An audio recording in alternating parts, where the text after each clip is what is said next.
UP TET 2026 में online आवेदन करते समय कास्ट सर्टिफिकेट के डिटेल्स आपसे मांगे जा रहे हैं।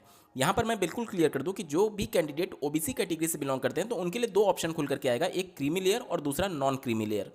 क्रीमी लेयर को आरक्षण का लाभ नहीं मिलता है, वहीं पर नॉन क्रीमी लेयर को ही आरक्षण का लाभ देखने को मिलेगा। मतलब कि अगर कोई कैंडिडेट ने ओबीसी को सेलेक्ट किया, उसके बाद क्रीमी लेयर को सेलेक्ट कर लिया, तो उसके बाद उसका जो क्वालिफाइंग मार्क होगा वह 82 नंबर ना होकर के 90 नंबर हो जाएगा, क्योंकि क्रीमी लेयर जो है वो अनरिजर्व कैटेगरी की तरह ट्रीट किया जाता है। अब कायदे से तो ये होना चाहिए कि जब कैंडिडेट नॉन क्रीमी लेयर में रहे तभी ही केवल ओबीसी का ऑप्शन वहां पर सबमिट करने का मौका मिले, क्योंकि क्रीमी लेयर का सर्टिफिकेट अगर हम लोग स्पेशल यूपी की बात करें तो यहाँ पर नहीं बनता है। ओबीसी नॉन क्रीमी लेयर का ही सर्टिफिकेट यहाँ पर बनता है। वो जैसे कुछ एक राज्यों में अलग अलग नियम है। जैसे मान लेते हैं आप किसी एक स्टेट की बात कर लें, वहाँ पर आपका कास्ट सर्टिफिकेट अलग बनेगा और एनसीएल का सर्टिफिकेट अलग बनता है। एनसीएल का मतलब कि नॉन क्रीमी लेयर, जो कि आपके माता पिता के इनकम से डिसाइड हो रहा होता है। मतलब कि कोई एक कैंडिडेट जिनके माता पिता की सालाना इनकम लगातार 3 वर्षों में 8 लाख से कम है तो वो नॉन क्रीमी लेयर में आएंगे। और अगर सालाना 3 वर्षों में माता पिता की इनकम दोनों का जोड़ करके अगर 8 लाख से ऊपर चली गई तो वो क्रीमी लेयर में आ जाएंगे। और क्रीमी लेयर वाले कैंडिडेट को ओबीसी के 27% रिजर्वेशन का लाभ नहीं मिलता है, वो अनरिजर्व कैटेगरी में ट्रीट किए जाते हैं।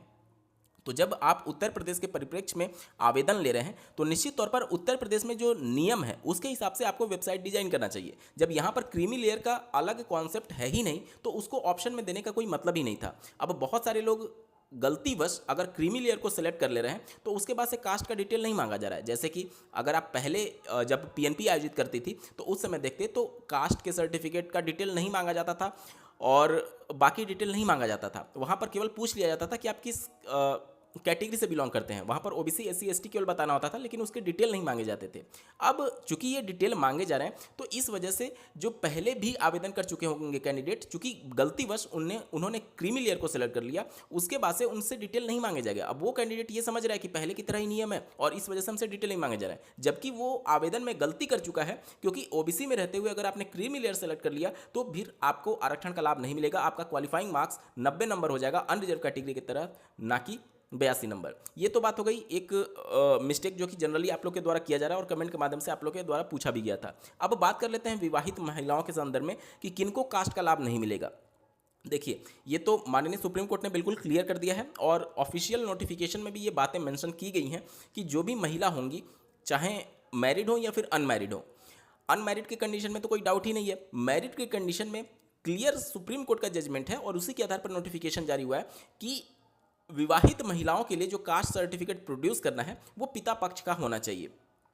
अब उत्तर प्रदेश में अगर आप बात करेंगे तो पिता के मायके से कास्ट सर्टिफिकेट शादी के बाद जनरली जो लेखपाल होते हैं, तहसीलदार होते हैं, वो इशू नहीं करते हैं। वो ये कहते हैं कि आपको आपके पति के तहसील से ही इसको इशू कराना होगा। हाँ, रिपोर्ट जरूर आपके मायके से लग जाती है, ठीक है। मतलब कि जो आपके पति का निवास होगा वहाँ जो भी तहसील पड़ रहा होगा वहाँ से आपका बनने के लिए बोला जाता है और जो रिपोर्ट होता है वो आपके मायके के तहसील से लगता है। मतलब कि आपके पति का जहाँ पर निवास है वहाँ के तहसील जब आपका आवेदन अप्रूव करने जाएंगे उससे पहले आपके मायके का रिपोर्ट मांग सकते हैं। तो आपको आपके पिता का आवास जहाँ पर है वहाँ के तहसील के लेखपाल का रिपोर्ट लगाना होता है, ठीक है, कि पर्टिकुलर मेरे पिता इस जाति से बिलोंग करते थे और उसके बिहाफ पर आपका कास्ट सर्टिफिकेट वहाँ से आपके पति के निवास से इशू किया जाता है। अब यहाँ पर बहुत सारे लोगों के मन में ये शंका है कि कोई ऐसी महिला है जो कि किसी दूसरे स्टेट से शादी होकर के यूपी में आई है, तो क्या उस कंडीशन में उसको आरक्षण का लाभ मिलेगा।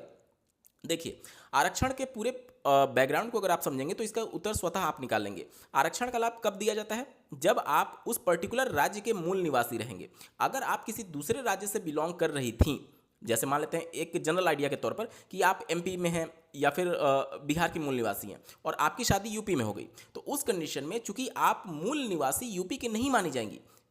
माननीय सुप्रीम कोर्ट ने अपने जजमेंट में कहा था कि केवल शादी मात्र से आप का जो कास्ट स्टेटस है वो डिसाइड नहीं होता है। आपके पैतृक से ही, आपके पिता से ही आपका कास्ट डिसाइड होगा और कास्ट सर्टिफिकेट आप क्यों प्रोड्यूस करते हैं? रिजर्वेशन का लाभ लेने के लिए। किसी भी स्टेट में रिजर्वेशन का लाभ केवल और केवल उन्हीं कैंडिडेट को दिया जाता है जो कि उस राज्य के मूल निवासी होंगे। अब चूंकि आप दूसरे राज्य से शादी होकर के यूपी में आई हैं, उस कंडीशन में आपके पिता यूपी के मूल निवासी नहीं है। इस कंडीशन में आप यूपी का रिजर्वेशन का लाभ लेने के लिए एलिजिबल नहीं है। ये पहला कंडीशन समझ लीजिए, ठीक है। मतलब कि किसी दूसरे राज्य से शादी होकर के महिला यूपी में आ गई, भले ही आपकी जाति एमपी में या फिर बिहार में जिस भी स्टेट से आप आ रही हैं और यूपी में सेम कैटेगरी में आ रही है, मतलब वहाँ पे भी एससी थी, यहाँ पे भी एससी हैं, लेकिन बावजूद इसके आपको आरक्षण का लाभ नहीं मिलेगा क्योंकि आप यूपी की मूल निवासी नहीं थी।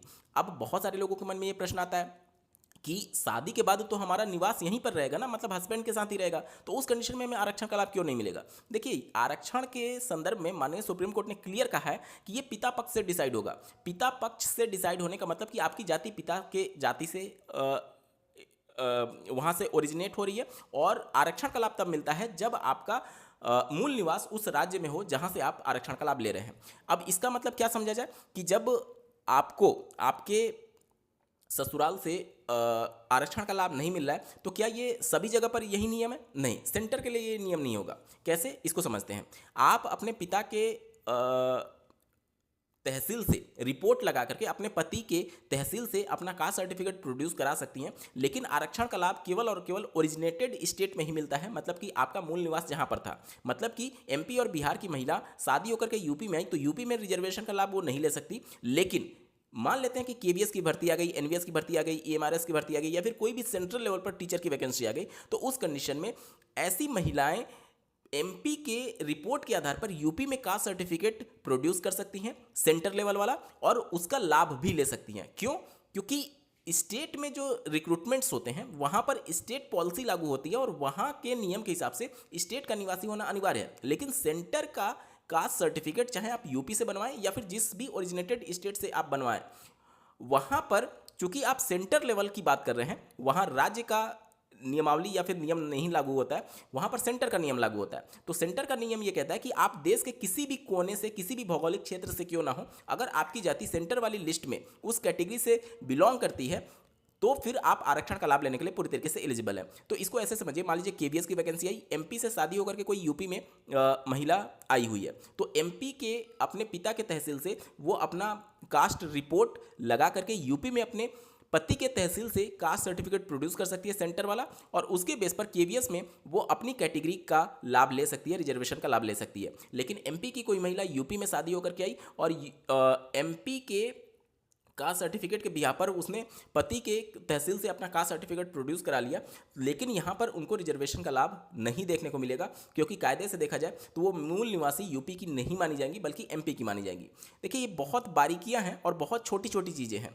कई बार चीज़ें काउंसलिंग के समय ये दिक्कत हो जाता है कि आपने रिपोर्ट यहाँ से लगाया, हालांकि वो रिपोर्ट आपके सर्टिफिकेट में नहीं दिखता है कि कहाँ का रिपोर्ट है या फिर क्या है, लेकिन जब आप किसी दूसरे स्टेट से रिपोर्ट लगवा रहे हैं, इसका मतलब मूल निवासी किसी से दूसरे राज्य के हैं, तो ये बाय डिफ़ॉल्ट अंडरस्टूड है कि कोई एक महिला जो कि मूल निवासी नहीं है जिसमें वो आरक्षण का क्लेम कर रहा है, तो वहां पर उसको आरक्षण का लाभ नहीं मिलता है। उम्मीद करता हूँ चीज़ें आपको समझ में आ रही होंगी। मतलब कि अगर एमपी बिहार की कोई महिला है, यूपी टेट के लिए आवेदन करना चाहती हैं, तो वो अनरिजर्व कैटेगरी से आवेदन कर सकती हैं। और अगर सेंटर लेवल की कोई वैकेंसी आई केवीएस की, एनवीएस की, तो यूपी में कास्ट सर्टिफिकेट प्रोड्यूस करके वो यहाँ पर आरक्षण का लाभ ले सकती है, क्योंकि वो सेंटर लेवल का होगा। अब मैं समझता हूँ आपके सभी डाउट्स क्लियर हो गए होंगे। बावजूद इसके अभी भी अगर आपका कोई प्रश्न, कोई शंका रह जाता है तो कमेंट के माध्यम से पूछ सकते हैं। आपको ये वीडियो कैसा लगा, मेरा एफर्ट कैसा लगा, कमेंट के माध्यम से जरूर बताइएगा, और ऐसी महत्वपूर्ण अपडेट के लिए चैनल को सब्सक्राइब करना ना भूलें। इस वीडियो को देखने के लिए आपका बहुत बहुत धन्यवाद। भगवान करे आपका दिन शुभ हो।